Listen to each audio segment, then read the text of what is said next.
Welcome to Producer's Kitchen. My name is David Stanford. This is Alex Wen. Episode is brought to you by KCW Technica. So, week wrap up. Week wrap up. Week wrap up. So, we had fun-filled, eventful week. We had a packed week. We had a packed week. Mm-hmm. We did a camera test in the water.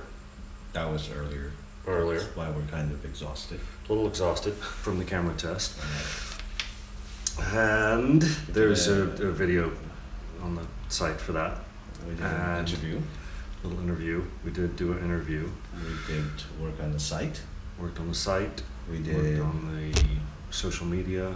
We did a pitch. We did a pitch. We'll have more on that shortly. More on the pitch shortly. So I think eventfully. I mean, I Producer's Kitchen. Let's tell everybody exactly that haven't seen or about what it is that we're up to. What we are about. Well, essentially, if we have a mission statement, it would be to talk about the business of show. Right. Now, what does that exactly mean? Behind the curtain.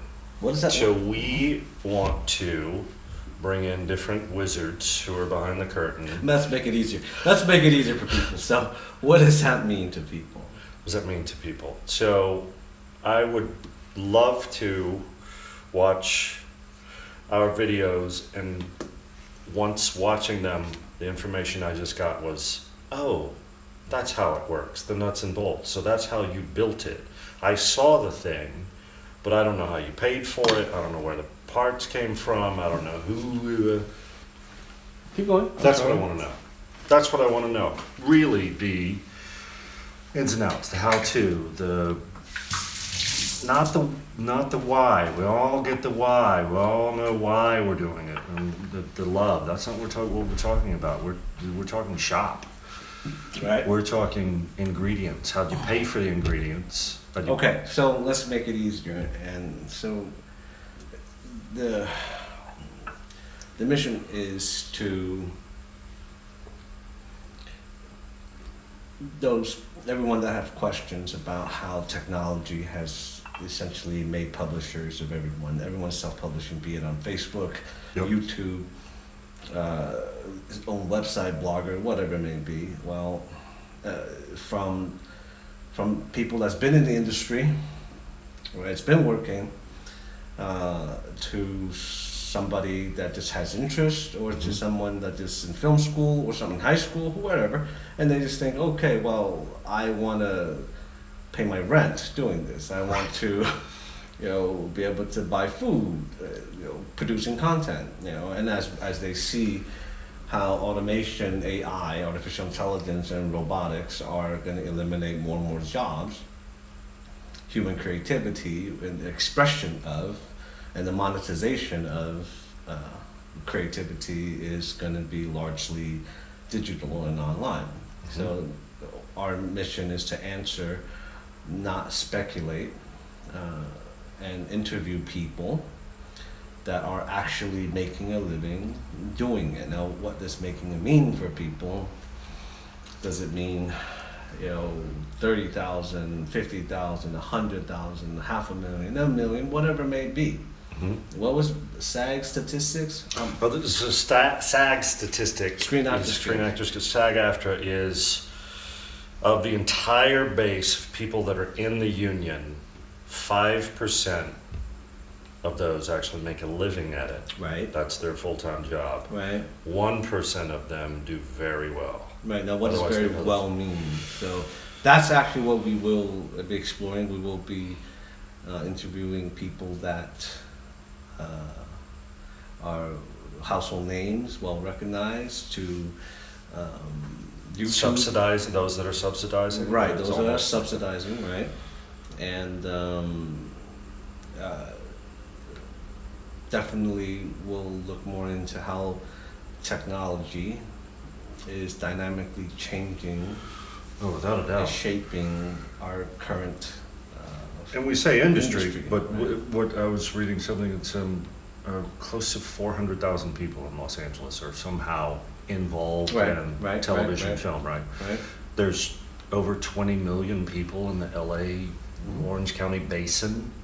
I don't know what the percentage of that is, but when you say Los Angeles, you know, the industry. It's not like Detroit, where, you know, back in the day where everybody worked Right. in the car industry. Not everybody. I mean, what's the percentage of, you know, 400,000 to 20 million? Right. So, but we're all somehow, we know a guy or know but there are people that are buying houses, making livings, paying mortgages, putting kids through college. Right. How? Right. And those are the electricians, but Right, and also what's to come? What is to come, and how in addition to how the disruptions of livelihoods have occurred and is occurring, and what's to come in a very short amount of time. sure, I mean, That's what we'll be exploring. fondly look at the old days, and that's all I hear about, this nostalgia talk about Right. the antiques, but Right. this was before YouTube. I mean, you know, I look back. Pre-YouTube, pre-Netflix. Netflix today said it gained what? How much? 4.2 million. Right. Blew by Q2 expectations. 4 some odd million extra Outperformed viewers. Amazon's expectations. Right. So if anyone at any suit or any CEO executive at any major studio isn't paying serious attention, they really shouldn't And be in that freaking chair. out. Right. Right. So. So technology-wise, we've seen just in recent times the Right. dismantling of the music industry. Well, I don't think it was dismantling. It wasn't systemic, and I don't definitely Kazaa, Napster. These guys didn't go into it, you know, with the goal of dismantling an industry, killing an industry. I don't think That just happened. malicious intent. It was No, technology. because it was essentially a la carte, right? It used to be you bought an entire album to just get one or two songs on Right. on a $9.99, $12.99, $15.99 album, and these guys said, "Well, wait a minute, we are already paying to access by the ISP, you know, Charter, whoever." Warner, Time Warner, anybody. So They're I'm already paying for $100. entertainment. Right, but yet I still got to pay again.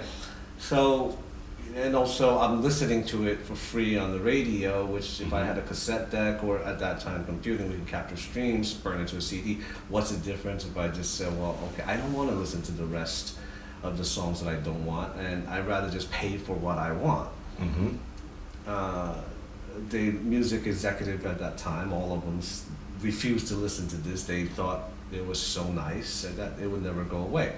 Well, when it started and it affected sales, they still insisted that it was going to be that way. So the same thing essentially that happened to music, movies, we are kind of in the middle of the evolution with the smart devices of image capturing.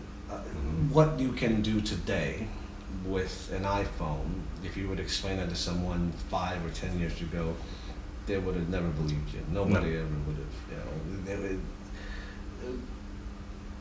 They would. Someone said Rolodex today, and I thought, Right. oh, that's such an antique, Right. archaic. Well, you know, the best that I've been told, was I showed someone, I had one of those two-way text pagers, and I remember showing somebody this, and their immediate response was, wow.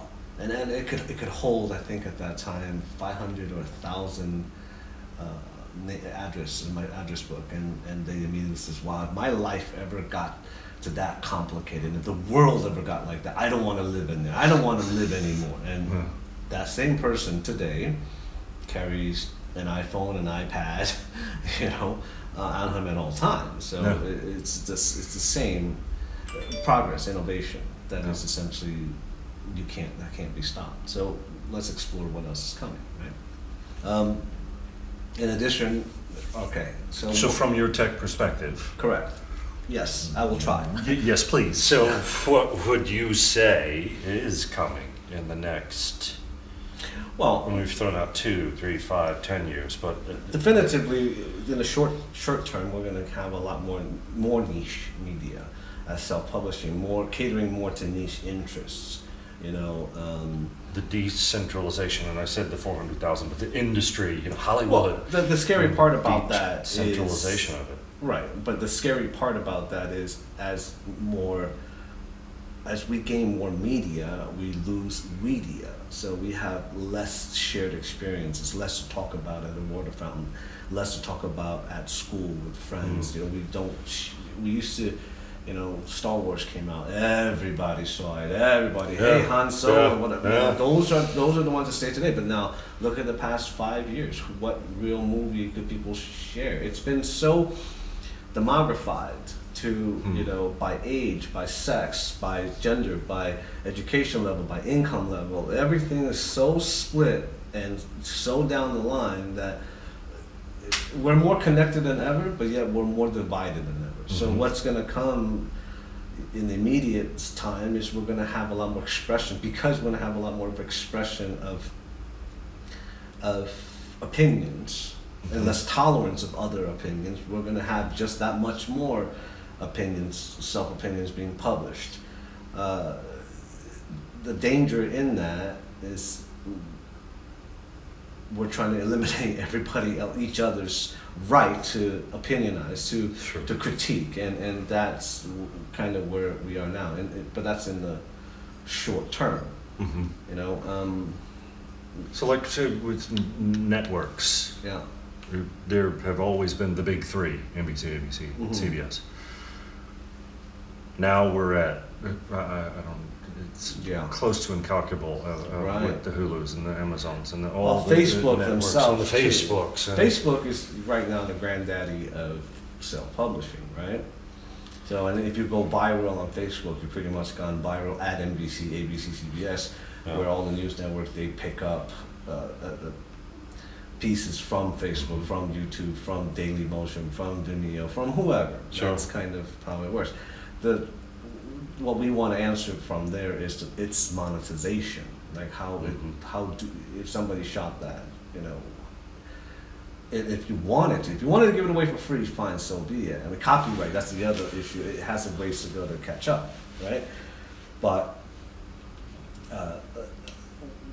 where we are headed to in the shorter term, or excuse me, in the longer term though, one of the potential dangers that will happen essentially is that porn became legal because the initial idea, because of the act, was that at the end of the day, that video was made for the pleasure of the viewing audience. So the porn filmmakers and the performers were doing a job to satisfy the audience, the consumer. Problem with where we're going now, the ultimate danger is everyone now is saying, well, I want to make what I want to see, or I want to make it because I want the experience and the enjoyment of making it, rather than keeping the audience, consumer in mind. Right? This is perhaps the biggest problem that in a very short amount, or we're in the midst of, and we're going to have even more of. We'll have less tolerance, more intolerance for anyone else's message, everyone else's thoughts. You know, we want to police each other, and impose our will, which by continuing this is just encouragement. And that is what's really horrendous about that. You say it's horrendous about the breaking apart of that, well, you know, inevitably you're going to have some people that will act upon speech, right? There's certain names, words we're not allowed to say in language. There's certain names that if you call someone, well, there's called fighting words, they're incitement. What was the term that you were not allowed to use? A certain police action it was the Hayes. The Hayes Act, right? Hayes Act. Yeah, Hayes Act. Yes. Yeah. There was more than that. It was certain. That impacted the industry greatly. Being at that time, a man and a woman couldn't kiss for more than a few seconds on screen. You couldn't even think about the same sex kissing at that time, right? Skirts had to be a certain length or something like that. blouses could only go down so far. I was in the 50s. Some, early yeah, 60s. but that's still enacted. One of the rules that's still enacted with that is that you couldn't film the perfect crime, because in a sense you're encouraging the committing of a perfect crime. That's why every single crime, caper, heist, boost movie you ever watch, it always has the perspective, or comes from the perspective, shown from the perspective of the police officer, of the federal agent, and it's, the remorse. It's always caught. Mm-hmm. But the real statistic is, what is it? Like 60% of crimes in the world is unsolved, goes unsolved, It's something solved, like that. yeah. It's incredible. So, but yeah, Hays Code. So it is, there is censorship that is, certain censorship is good, but today online we are competing, any self-publisher. Mm-hmm. If you express anything, be it a post, be it a posted video, a song, you're competing for attention span. So the attention span of the consumer, of your potential audience. So what does that mean, though, is that your piece of media is competing directly against pornography, Mm-hmm. right, violence, snuff, right, which is, Middle East, ISIS, what they make, and Sure. what cartels make, and Yeah. some people like that. The drone videos. Right. Yeah. Piracy, privacy invasion. This disclosure, WikiLeaks disclosure of Right. sensitive information. This all takes time. So whenever you release something, you're competing directly against all of this. We've got the internet, right? And back to the point earlier that, okay, I'm paying $79.99, whatever, $139 a month for the internet to come in. Right. Now, how I parcel that You to... pay $139 here. No, it's Okay. more than that, but not much. But so that big river's coming in, and what I parcel out to entertainment, work, shopping is up to me, as opposed to I have $5 I'm going to go out in the world and spend. Let's say 20, because you can't go to a movie for. Movies trying to fight for that $20, Right. but so's disposable- Starbucks, disposable and every income, other right? thing, right? So Yeah. I've already Well, got the you should stream be- rolling into the house. Why would I not Right. use that for entertainment? Okay, got that. Well, okay. The problem here is with that, all right, as an example, as a backdrop. So a dinner and a movie date used to cost how much? Used to. If 30 you went out and spent $30 or $50 a night, that was considered 40. a lot of money. Yeah. Right? So today, though, if you go out, you drop 100, 150, it's kind of like, oh wow, hey, Easy. I got off inexpensively, right? Yeah. But at the same time, so because that more people, Netflix and chill, right? And because we have more of this, and people say, well, all right, well, let's just stay home or do whatever it may, because we're paying for it already, $100-some, and Mm-hmm. well, we should have that. But now, when you're at home, one of the largest happenings is, okay, you're at home, you have your TV on, whether you have cable or you're streaming on demand or YouTube anyways, you still have your laptop, your iPad, your phone open, Yeah. and you're still surfing. So and because of that, your attention span is focused on, already divided. You don't have any time for each other to talk to one another. You're doing just that. One of the longer terms, Mm-hmm. the dangers that are, or not, horrendousness that I think will happen, or at least what the push is, and easy to see what the push is VR, virtual reality, where you have a headset on and information is beamed directly into your eyes and your ears, and you have a headset. Right. Even with AR at the time of what which is what's coming, it's augmenting your reality. So, as delusional as whichever side you're on, the other side is, wow. Yeah. Having your reality further augmented, led.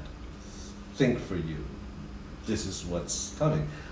So Is it going to be, because you mentioned attention span, is that going to shift the conversation of film to... The problem with film is that time has been massively replaced by edutainment, infotainment, right? That dominates the majority of your mind. That scares you, fearmongers you, or makes you excited, or whatever it may be, and that occupies your space. You have very little mood left for entertainment. You used to watch a great movie and, okay, well, you turn to the movies to see, all right, this is where culture is and this is what I want to do in life or whatever, you know, this is my answer. This is how I deal with the boyfriend, girlfriend, whatever, parental problems or however. But today, it's the news. You know, it's occupying your time. It's making you scared that, oh, hey, well, you know, this is... Well, which even the news used to be the loss leader for. Right, well, news is supposed to be, though. I mean, the agreement with news was airwaves are property of the public, and that, or stations to broadcast news, not for profit. They were to inform the public. Inform the public. It's information. Until somebody just said, hey, you can make money. For entertainment. That's a bigger conversation. That's a much bigger conversation. Back to the film. So, the bite size. Everything feels Snack bite size. size. Snack size. And I'll used to go watch a movie and then, I'm not reminiscing, but I would, and then you go talk about it after your dinner. The movie and the dinner, or dinner and the movie. Yeah. Right, that's right. Popcorn used to be how much? I mean, popcorn itself is so inexpensive, but it used to cost like what, $2-3. Now a bucket is how much? And it's 10, right, and it's on I saw a subscription basis. Popcorn. If you pay for a year in advance, you get a popcorn and soft drink at a discount price. We have to pay for it in advance. Wow. Right. You know, the bar is definitely raised higher, and with as far as the imagery, right? But more money doesn't mean more reach. Doesn't mean better, right? No, and neither does it mean going into productions other than the tentpole. Right. Well, that's the bigger problem. Tentpole's jobs are many times the messages that they carry are it's not real mindless entertainment. I mean, there's a purpose, there is a message, but it's really not a message of cultural happening or critique. It's more of think for you, right?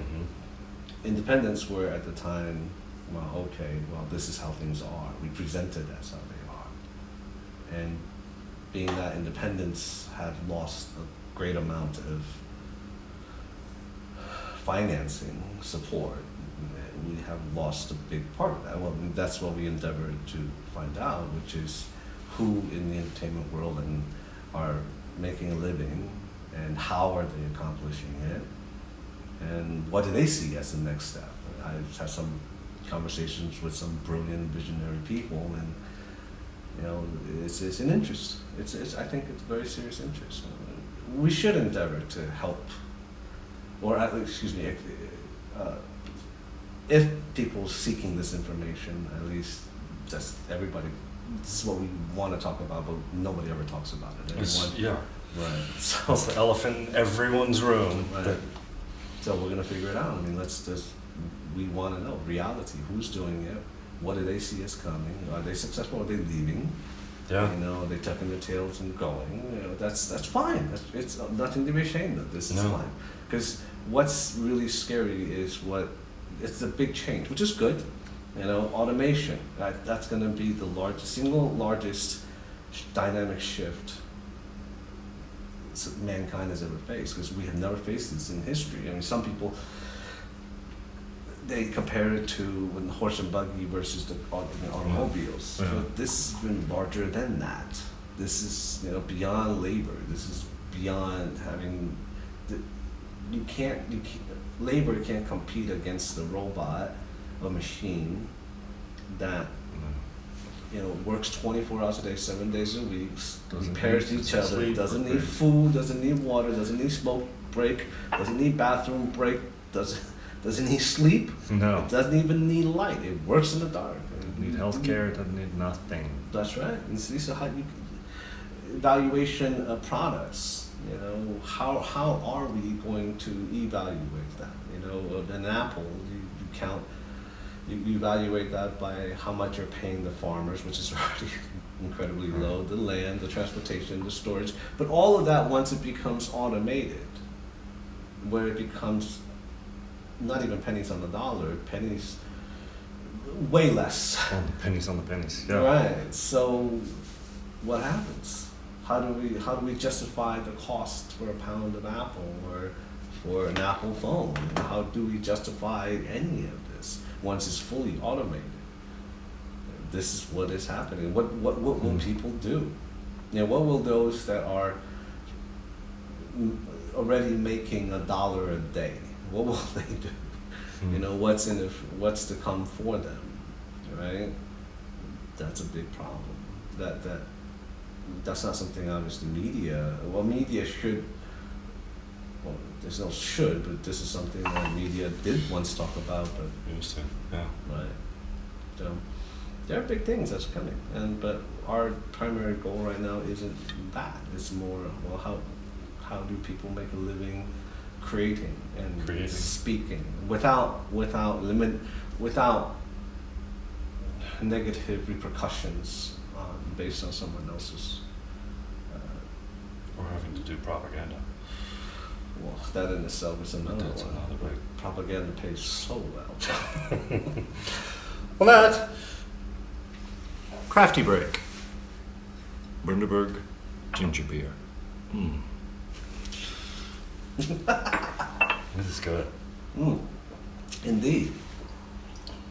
Okay, so moving on, but traditional media, you know, we would like to know where they are. So we're gonna, in addition to our It's just disruption. And I don't want to sound negative, but I feel like when I talk to somebody about traditional media, and I'm talking film or TV, it feels like you're sort of already in nostalgia, talking about antiquities or, oh yeah, remember, it wasn't good as that show several years ago, but I'm also having conversations. I delight introducing somebody to a new show, Right. because there's so much out there. Right. There's this great show on Amazon that Right. I just kind of found, Right. and I love sharing it because everybody that sees it likes it as well, Sure. but no one's heard of it. But I'm not kidding. It's they shoot it in the Arctic Circle. It's called Fortitude. It's great. I never. But you've never heard of it. Right. But it's got a great cast. They just finished their second season. Every episode must have cost. Now, $1 million. hold on. Now, this goes back to the original point, though. So, what exactly is the definition of good? Right? Right. So, my point, or actually, excuse me, most points point to, well, what good is the Mona Lisa's? No one ever seen it. Now, second follow-up to that is, what good is the Mona Lisa if it's only considered a Mona Lisa to you, which is the artist or small group of individuals? And what is good? You know, a carrot. How many people likes carrots? What about those people that don't? So is it Yeah. good or bad? You know, an orange, an apple, whatever it is. It's what is good, right? So along with freedom of speech, along with freedom of choice and having more choices, inevitably we do come to that question, which is, what is good? That's, as you know, media that is dancing on that original side, which was, it's a shared experience, whether you do like it or not, though. But that's, you could talk about that, right? And whereas increasingly became, it led you, everybody, to shape culture, shape taste. Right. One of the dangerous parts about, you know, social media is, you know, like we saw, right? Pornography is been outlawed, or nudity. Excuse me, not even pornography, just nudity. Where you know, you can complain and they'll pull off the offensive post, right? But yet, at the same time, they'll show nude, male, female, if they're protesting or if they are a work of art. So the question becomes then, who granted this tastemaker, the censor, this power to censor or to dictate what is art, what is not, what is acceptable nudity, what is not. This is the problem. Is this? I mean, everybody keep going. Who granted who? Who granted who? You know, it's a slippery slope, and we are in the middle of it. We're in the middle of it, and we're not collectively deciding. Well, no. So. Well, some things we are certain. There's certain words that you say it, well, you're gonna get a reaction, and well, many times it's violent. There's certain names that you call people, you know, well, you're gonna get a violent reaction. Sure. Right. So I mean, that is censorship. At the end of the day, language with humans, you know, no matter what language, within every language, just inevitably there's some word that was determined by some religiosity belief system that said, oh, hey, you know, that's profanity. Mm-hmm. You know, so allow us to profane that. We don't believe there's any language that should be censored or restricted. No. I mean, that is up to the individual to decide for themselves whether. And I mean, you can always turn it off. You can always go somewhere else. Exactly. That's the problem with the post, right? It's the telling you make that piece to censor, to shut somebody up. That is bad. And I will fight for your right to create bad and good and Don't make to an have a ass. voice. Or just make an ass of yourself, or just whatever the hell you want to say creatively. I fight for your right to do that. Where we are right now, okay, so that's our attempt, right? So we have a show called Last Ride, Yep. that we are pulling together, tooth and nail, literally, pulling together, and that's our attempt at the digital side of it, which we're trying to put together as much production value as we can toward it. And in the same time, we're pitching. We're going to traditional. We're going the traditional route, yeah. To the old guard. Outlets. And we're giving Gatekeepers. the gatekeepers. Yeah, we're talking to them, and Yeah. you know, we're hearing a lot of them. You know, how we ask them, what do you think? You know, same questions. What do you think? And we'll some of them. Some will be on. Some will be the broadcast, kitchen. right in the kitchen. Yep. And the response so far has been. What do you think, Dave? Vague. That's why we're having this conversation in the first place. It feels like a shell game of. Yeah, no, I don't really know, but yeah, things are good. Things are good. Right. So okay, so and yeah, in this show, And we'll be sharing with you our process of putting that production together and the different Yeah. hurdles and obstacles we overcome doing it. yeah, right, Grassroots. yeah, thankful that exactly what we the hurdles and what we face and our cries for help, Yes. desperate cries for help. The nights that we can't sleep, that we will come on and beg for your Share the assistance. journey with you. Yeah. All right, Right on. so until next week. Until next week, thank you for joining us. Subscribe, and we'll see you next time on Producer's Kitchen, brought to you by KCW Technica. All right, we're out.